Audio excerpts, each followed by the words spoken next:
मोदी जी ने जो स्पीच दी है वो शायद दुनिया की हिस्ट्री में सबसे खतरनाक स्पीच है अगेंस्ट टेररिज्म। यूएस के स्पीच से भी ज्यादा बड़ी।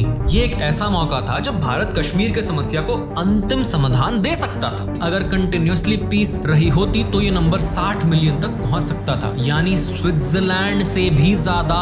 इंडिया हर दिन 5 करोड़ रुपए खर्चा करता है यहाँ ट्रूप्स मेंटेन करने के लिए। अगर इंडिया यहाँ से हटा तो चाइना और पाकिस्तान डायरेक्टली कनेक्ट हो जाएंगे।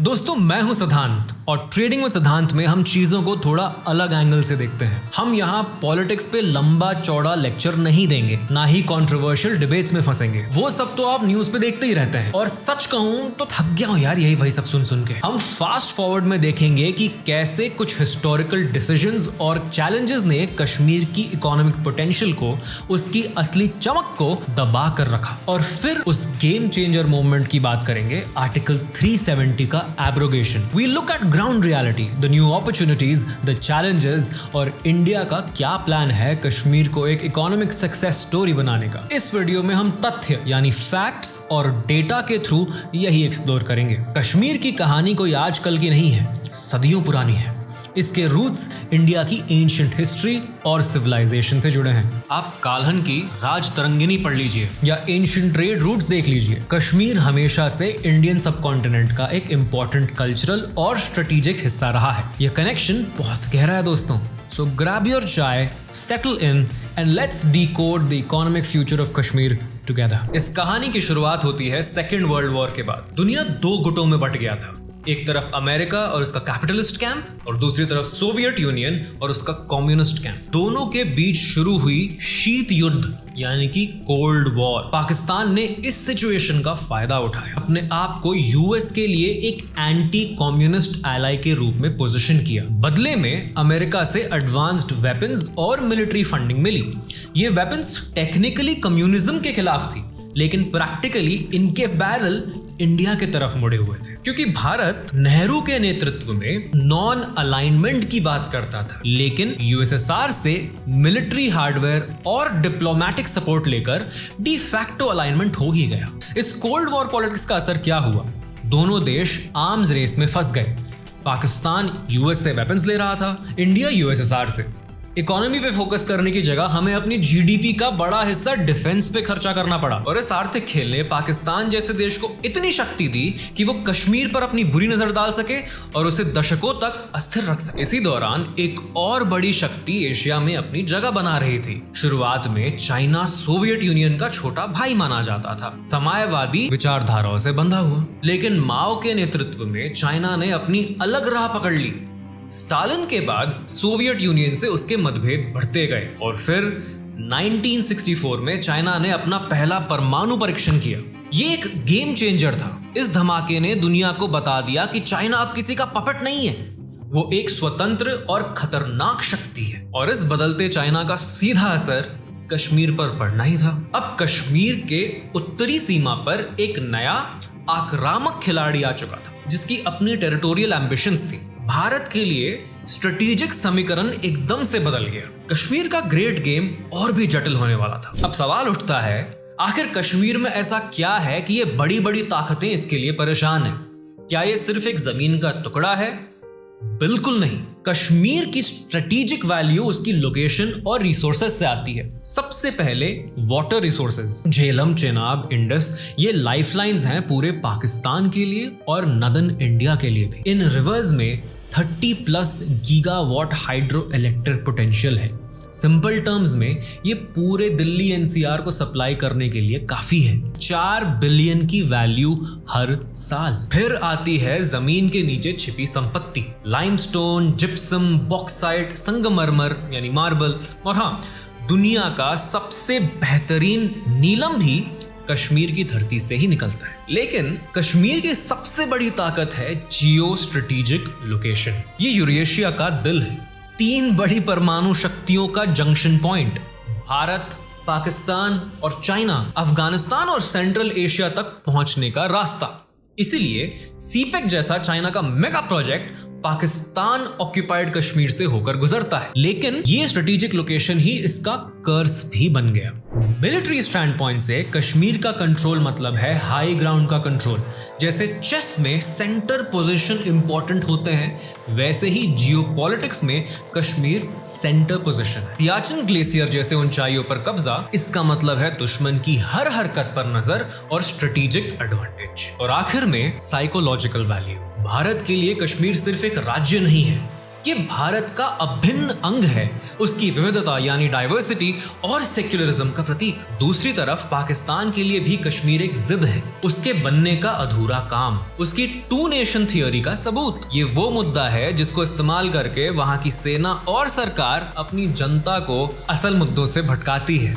ये एक ऐसा साइकोलॉजिकल वॉरफेयर है जो 70 साल से चलता आ रहा है, जिससे हर कोई हासिल करना चाहता है। और इसी के लिए शुरू हुआ वो डार्क गेम जिसने इस जन्नत को नर्क बनने में कोई कसर नहीं छोड़ी। कश्मीर के इस डार्क गेम की शुरुआत हुई 1947 में।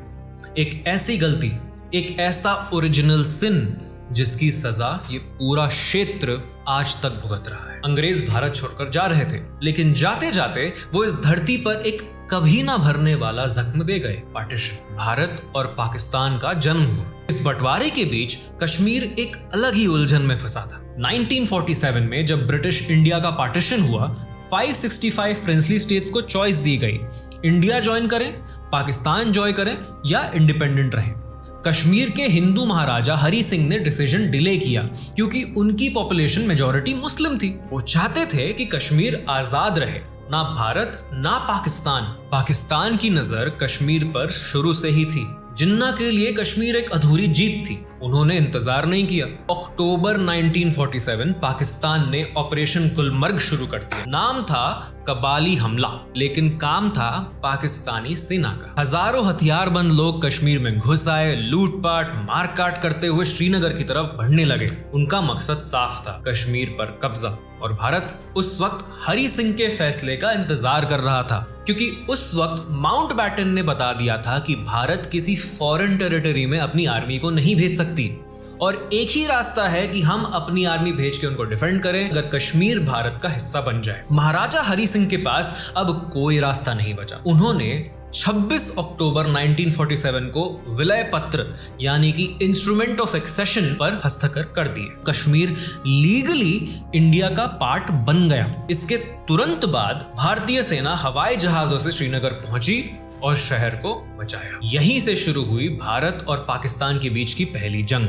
1948 में जब हमारी फौज पाकिस्तान बैक्ड रेडर्स को पीछे धकेलते हुए कश्मीर को सिक्योर कर रही थी, उस वक्त प्रधानमंत्री जवाहरलाल नेहरू ने एक ऐसा फैसला लिया जिस पर आज तक बहस होती है। तो लॉर्ड माउंटबैटन, जो उस वक्त इंडिया के गवर्नर जनरल थे, उन्होंने नेहरू को सजेस्ट किया कि इंटरनेशनल कम्युनिटी को दिखाना चाहिए कि इंडिया रिस्पॉन्सिबली एक्ट कर रहा है। लेकिन ये स्ट्रैटेजी बैकफायर हो गई।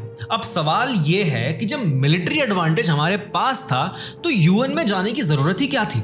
शायद वो दुनिया को भारत की शराफत और जिम्मेदारी दिखाना चाहते थे। लेकिन क्या ये एक बड़ी भूल थी? यूएन ने रेजोल्यूशन 47 पास किया। इसमें कहा गया कि पाकिस्तान अपनी फौज और कबालियों को हटाए, फिर इंडिया अपनी फौज कम करे और फिर प्लेबिसाइट होगा, यानी कश्मीर के लोग डिसाइड करेंगे कि उन्हें इंडिया के साथ रहना है या पाकिस्तान के साथ जाना है। लेकिन पाकिस्तान ने अपनी फौज कभी पूरी तरह हटाई ही नहीं, तो प्लेबिसाइट का तो सवाल ही पैदा नहीं उठता। उल्टा यूएन ने हमलावर पाकिस्तान और विक्टिम भारत को एक ही तराजू में तौल दिया।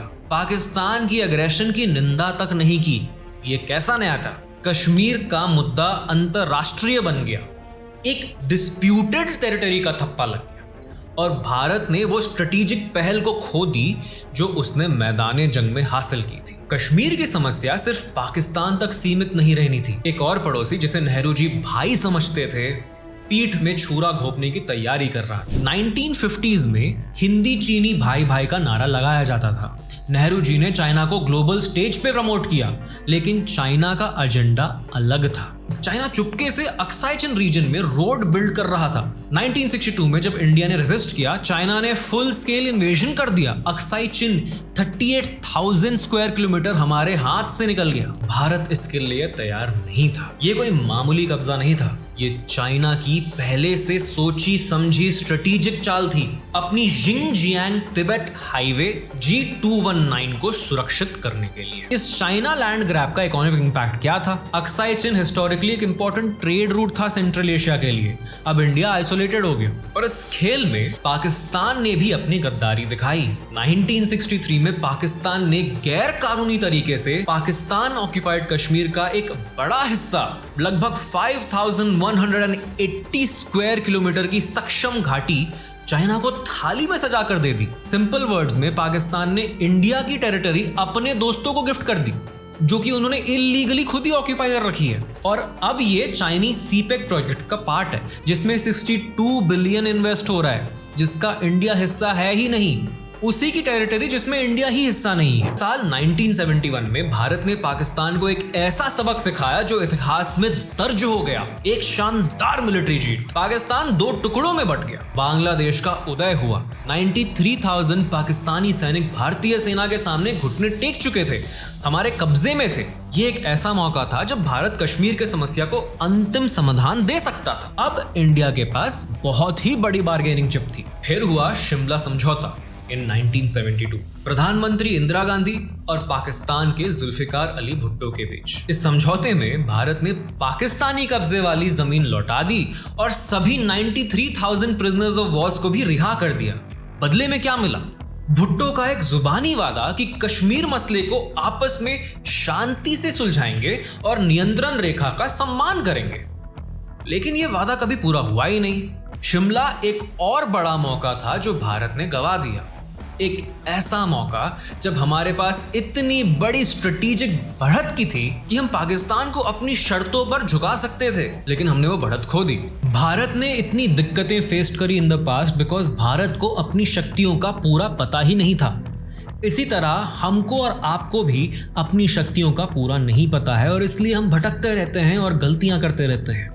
कई बार ये गलतियां हमें जीवन भर भारी पड़ती हैं, लेकिन वह लोग जो अपनी शक्तियां जानते हैं वो बहुत बड़ा कुछ हासिल कर सकते हैं। तो अपनी शक्तियों को पहचानने के लिए मैंने TWS इनर सर्कल को क्रिएट किया है। ये एक इनवाइट ओनली प्रोग्राम है। इसके बारे में और जानने के लिए नीचे दिए गए लिंक को चेकआउट कर लें। तो ये थी कश्मीर की कहानी के शुरुआती ब्लंडर्स, पाकिस्तान की ट्रेजेडी, UN में हुई भूल, चाइना का विश्वासघात और शिमला में गंवाया गया मौका। इन सब ने मिलकर कश्मीर को एक ऐसे चक्रव्यूह में फंसा दिया जिससे निकलना और भी मुश्किल होता गया। लेकिन ये कहानी सिर्फ भारत और पाकिस्तान की नहीं थी। दुनिया की 2 महान शक्तियां, अमेरिका और सोवियत यूनियन भी इस खेल में अपने अपने हिसाब से गोटियां फिट कर रहे थे। और इसी की छाया में पनपा वो प्रॉक्सी वॉर, वो आतंकवाद जिसने कश्मीर को लहूलुहान कर दिया। अमेरिका और पाकिस्तान की दोस्ती पुरानी है। कागजों पर अमेरिका पाकिस्तान को हथियार इसलिए दे रहा था ताकि वो अफगानिस्तान में सोवियत के प्रभाव को रोक सके, लेकिन असलियत अमेरिका ने पाकिस्तान को F-16 जैसे एडवांस्ड फाइटर जेट्स और दूसरे हथियार दिए। ये सोवियत से लड़ने के लिए कम और भारत पर दबाव बनाए रखने के लिए ज्यादा था। कश्मीर का संघर्ष इनके मिलिट्री इंडस्ट्रियल कॉम्प्लेक्स के लिए एक अच्छा बिजनेस था। जितना ज्यादा तनाव उतने ज्यादा हथियारों की बिक्री।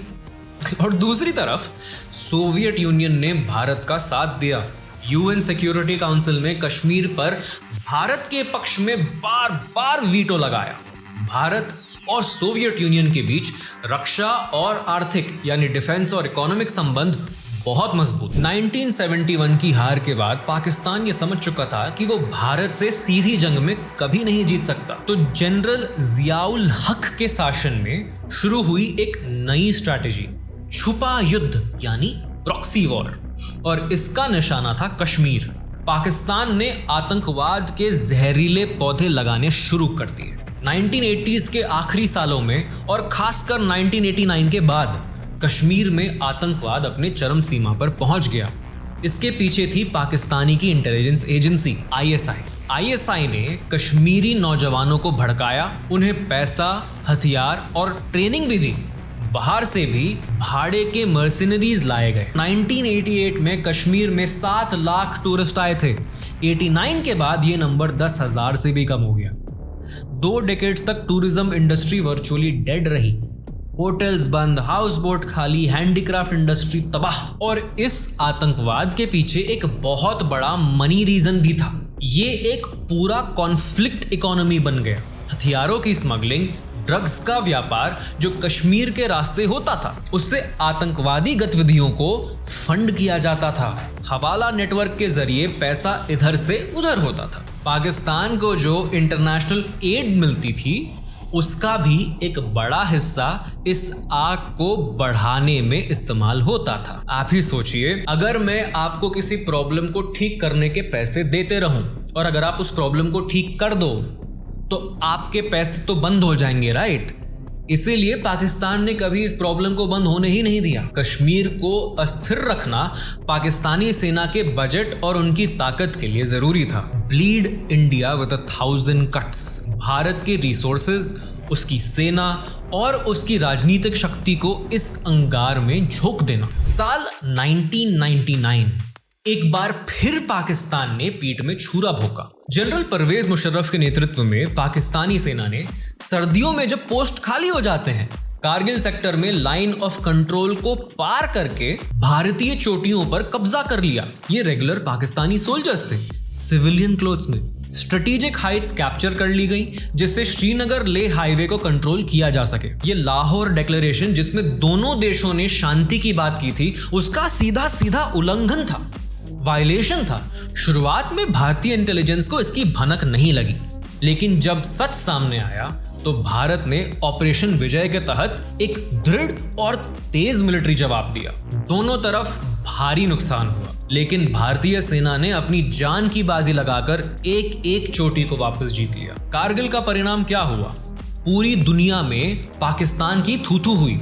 नवाज शरीफ को अमेरिका जाकर क्लिंटन से मदद मांगनी पड़ी। इस घटना ने पाकिस्तान को एक गैर जिम्मेदार परमाणु शक्ति के रूप में दुनिया के सामने ला खड़ा किया। भारत ने ये सबक सीखा कि पाकिस्तान के नेतृत्व पर कभी भरोसा नहीं किया जा सकता। कारगिल वॉर का एस्टिमेटेड कॉस्ट इंडिया के लिए $2.5 बिलियन था, लेकिन इससे भारत का मनोबल और भी ऊंचा हुआ। हमने दिखा दिया कि हम अपनी जमीन की रक्षा करना जानते हैं, लेकिन डार्क गेम अभी खत्म नहीं हुआ था। ग्लोबल टेररिज्म का नया चेहरा सामने आने वाला था। कारगिल में पाकिस्तान को मुंह की खानी पड़ी, लेकिन क्या इससे पाकिस्तान ने सबक सीखा? बिल्कुल नहीं। हम आगे देखेंगे कि कैसे शांति के हर कोशिश पर पाकिस्तान ने टेरर से टॉर्पीडो किया, कैसे आर्टिकल 370 का कंट्रोवर्शियल चैप्टर खत्म हुआ और कैसे भारत ने अपनी सुरक्षा नीति में एक बड़ा बदलाव किया। इतिहास गवाह है, जब भी भारत ने शांति का हाथ बढ़ाया, पाकिस्तान ने पीठ में छुरा घोंपा। लाहौर बस यात्रा हुई तो कारगिल मिला। आगरा में प्रधानमंत्री वाजपेयी और जनरल मुशर्रफ मिले तो उसके कुछ ही महीनों बाद भारतीय सांसद पर हमला हुआ। मुंबई में 26/11 के भयानक आतंकी हमला, वो भी तब जब दोनों देशों के बीच शांति की बातचीत चल रही थी। हर शांति की कोशिश के बाद पाकिस्तान एक नया धोखा कर देता है। ये एक पैटर्न बन चुका था। सवाल उठता है, पाकिस्तान ऐसा करता क्यों है? इस धोखे का इकोनॉमिक रीजन क्या है? सच ये है कि पाकिस्तान की सेना और आईएसआई की दुकान इस कश्मीर संघर्ष पर ही चलती है, और शांति हो गई तो उनकी ताकत कम हो जाएगी, उनका बजट कम हो जाएगा, उनकी अहमियत कम हो जाएगी। और सिर्फ पाकिस्तान ही नहीं, कुछ अंतर्राष्ट्रीय शक्तियां हैं और उनके हथियारों के सौदागर भी हैं, जिन्हें इस तनाव से फायदा होता है। कश्मीर को सुलगते रखना पाकिस्तान के लिए भारत को उलझाए रखने और अंतर्राष्ट्रीय सहायता यानी इंटरनेशनल एड बटोरे रहने का एक सस्ता और आसान तरीका है। शांति से कुछ लोगों का बिजनेस बंद हो सकता है, पाकिस्तान में भी और शायद कहीं और भी। अब आप सोचेंगे, आर्टिकल 370 था तो स्पेशल स्टेटस था, उसने क्यों नहीं बचाया कश्मीर को? ये भारतीय संविधान का एक टेम्पररी प्रावधान था जो जम्मू एंड कश्मीर को एक विशेष दर्जा देता है, लेकिन वक्त के साथ ये अलगावाद यानी सेपरेटिज्म और आतंकवाद की जड़ बन गया। इसने कश्मीर को इंडिया के बाकी हिस्सों से इकोनॉमिक और साइकोलॉजिकल तौर पर अलग थलग रखा। बाहर से प्राइवेट इन्वेस्टमेंट आने में दिक्कत थी, लैंड ओनरशिप के कॉम्प्लिकेटेड लॉस थे, तो ग्रोथ कैसे होती, कंपटीशन कैसे आता, जॉब्स कैसे क्रिएट होते? आर्टिकल 370 जिसका पर्पस था कश्मीर को प्रोटेक्ट करना, वो उसकी इकोनॉमिक प्रोग्रेस में एक बहुत बड़ा रोड़ा बन गया था। इसने कश्मीर को इंडियन मेन स्ट्रीम से पूरी तरह इंटीग्रेट होने से रोका। पर क्या ये हमेशा ऐसे ही रहना था? चेंज का वक्त आ गया था और फिर आया अगस्त 5, 2019। इंडियन पार्लियामेंट ने आर्टिकल 370 और 35A को एब्रोगेट कर दिया। ये डिसीजन इंडियन कॉन्स्टिट्यूशन के फ्रेमवर्क के अंदर डेमोक्रेटिक प्रोसेस के थ्रू लिया गया। पार्लियामेंट में प्रॉपर डिबेट हुई, वोटिंग हुई। जम्मू एंड कश्मीर राज्य को 2 यूनियन टेरिटरीज में बांट दिया गया, जम्मू एंड कश्मीर और लद्दाख। एक देश, एक संविधान, एक निशान। भारत के सारे कानून वहां पूरी तरह से लागू होंगे। ये भारत सरकार का एक बहुत ही बोल्ड और डिसाइसिव और कंट्रोवर्शियल कदम था। इसने कश्मीर की राजनीति और भविष्य को हमेशा के लिए बदल दिया। आर्टिकल 370 हटने के बाद लैंड रिफॉर्म से इन्वेस्टमेंट के नए एवेन्यूज खुले। 2019 से 56,000 करोड़ से भी ज्यादा के इन्वेस्टमेंट प्रपोजल्स आए हैं। 37 नए इंडस्ट्रियल एस्टेट्स डेवलप हो रहे हैं। ये एक इकोनॉमिक ट्रांसफॉर्मेशन की शुरुआत है। कश्मीर में इंडिया मेंटेन करता है approximately 5 lakh troops, army, paramilitary और पुलिस कंबाइन करके। ये एक मैसिव सिक्योरिटी इंफ्रास्ट्रक्चर है जिसका कॉस्ट भी उतना ही मैसिव है। इंडिया का डिफेंस बजट 86.1 बिलियन है, पाकिस्तान का 10.2 बिलियन। पाकिस्तान अपने एनुअल बजट का 25 से 30% डिफेंस पे खर्चा करता है, यानी कि डेवलपमेंट फंड्स डिफेंस के लिए डाइवर्ट हो रहे हैं। सियाचिन ग्लेशियर जो कि दुनिया का सबसे ऊंचा बैटलफील्ड है, इंडिया हर दिन 5 करोड़ रुपए खर्चा करता है यहाँ ट्रूप्स मेंटेन करने के लिए। 5 करोड़ हर रोज। यह एक वॉच टावर है जो पाकिस्तान ऑक्यूपाइड कश्मीर और चाइनीज टेरिटरी दोनों को ओवरलुक करता है। अगर इंडिया यहां से हटा तो चाइना और पाकिस्तान डायरेक्टली कनेक्ट हो जाएंगे और इंडिया का एक्सेस सेंट्रल एशिया से कट हो जाएगा। 5 करोड़ डेली यानी एनुअली 1825 करोड़। इन पैसों से हम 5 बड़े हॉस्पिटल्स, 100 से ज्यादा स्कूल्स या 200 किलोमीटर हाईवे बना सकते हैं। ये है कश्मीर कॉन्फ्लिक्ट का असली कॉस्ट, डेवलपमेंट वर्सेस सिक्योरिटी का continuous trade off. Tourism Kashmir की इकोनॉमी का बैकबोन था। पीक इंसर्जेंसी के टाइम टूरिस्ट का आना ही बंद हो गया। एक एस्टिमेट के अकॉर्डिंग 1989 से 2000 के बिटवीन टूरिज्म कोलैप्स की वजह से कश्मीर ने 5 बिलियन से भी ज्यादा लूज की। 2024 में रिलेटिव पीस के दौरान कश्मीर ने रिकॉर्ड 23.6 मिलियन टूरिस्ट को वेलकम किया, लेकिन अगर कंटिन्यूसली पीस रही होती तो ये नंबर 60 मिलियन तक पहुंच सकता था, यानी स्विट्जरलैंड से भी ज्यादा। आर्टिकल 370 के हटने से कुछ महीने पहले एक ऐसी घटना हुई जिसने भारत के सब्र का बांध तोड़ दिया। 14 फरवरी 2019 पुलवामा। पाकिस्तान स्थित आतंकी संगठन जैश ए मोहम्मद ने सीआरपीएफ के काफिले पर हमला किया। 40 भारतीय वीर जवानों ने अपनी जान गंवा दी। पूरे देश में गुस्सा था, आक्रोश था। ये देश के दिल पर चोट थी। इससे ठीक 12 दिन बाद 26 फरवरी 2019 को भारतीय वायुसेना ने वो कर दिखाया जिसकी पाकिस्तान ने कभी कल्पना भी नहीं की होगी। आईएफ के फाइटर्स ने लाइन ऑफ कंट्रोल पार करके पाकिस्तान के अंदर बालाकोट में जैश ए मोहम्मद के सबसे बड़े ट्रेनिंग कैंप पर हमला किया और उसे तबाह कर दिया। संदेश साफ था, नया भारत घर में घुस के मारेगा। ये भारत की सुरक्षा नीति में एक बहुत बड़ा डॉक्ट्रिनल शिफ्ट था। हमने स्ट्रेटेजिक रिस्ट्रेंट यानी संयम की पॉलिसी छोड़ दी। अब हम आतंकवाद के स्रोत पर बॉर्डर के पार जाकर भी प्रीएम्प्टिव एक्शन लेने को तैयार थे। बालाकोट ने पाकिस्तान को यह बता दिया कि अब उनकी हर आतंकी हरकत का मुंह तोड़ जवाब मिलेगा। तो अब भारत की नीति क्या है? हम इसे ऑफेंसिव डिफेंस यानी आक्रामक रक्षा कह सकते हैं। अब हम सिर्फ अपनी सीमाओं की रक्षा नहीं करेंगे, बल्कि आतंकवाद के खिलाफ प्रोएक्टिव काउंटर टेरर ऑपरेशंस करेंगे। हमारी इंटेलिजेंस गैदरिंग और स्ट्राइक कैपेबिलिटीज पहले से कहीं ज्यादा मजबूत है और भारत चुप नहीं बैठेगा। सुरक्षा के लिए अब हमला भी करना पड़ेगा। आपने शायद ऑपरेशन सिंदूर जैसे शब्द सुने होंगे। हालांकि इस तरह के ऑपरेशंस की डिटेल्स क्लासिफाइड होती हैं और पब्लिकली अवेलेबल नहीं होती, लेकिन इससे भारत की नई सोच का पता चलता है। फोकस है आतंकवादी ढांचे और उसके सपोर्ट नेटवर्क को पूरी तरह नष्ट करने पर। ऑपरेशन सिंदूर के बाद भारत का पक्ष पूरी तरह बदल गया। एक देश का प्रधानमंत्री जब इतना बड़ा बयान देता है तो चीजें बहुत बदल जाती है। मोदी जी ने जो स्पीच दी है वो शायद दुनिया की हिस्ट्री में सबसे खतरनाक स्पीच है अगेंस्ट टेररिज्म, यूएस के स्पीच से भी ज्यादा बड़ी।